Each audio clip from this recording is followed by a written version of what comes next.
Oh, mamaya, pag tinanggal ko itong damit ko, makikita mo law-law din yan. Oo, isa na siyang seafood. Baka ilagay ko sa aquarium mamaya. Tapos lahat, hulugan mo na lang ng mga tinapay para makakain siya. Yung ganyan. Kaya, itiisin ko na lang to.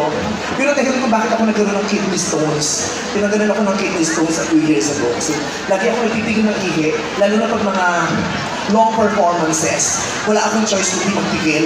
So pinipigil ko talaga. Kasi nga, at saka sa ganitong itsura, kung magsisiar naman ako, minsan gugulan, hindi ko na alam kung saan ako papasok. Kung tatakbo ko sa CR, hindi ko rin alam kung saan papasok. Yun ang hirap eh. Di ba? Nagkukwento na ako rito, pero sila dun, sumisigaw at kumakaweta. Feeling ko delay. Yung mga una kong sinabi, ngayon palang nakarating sa kanila.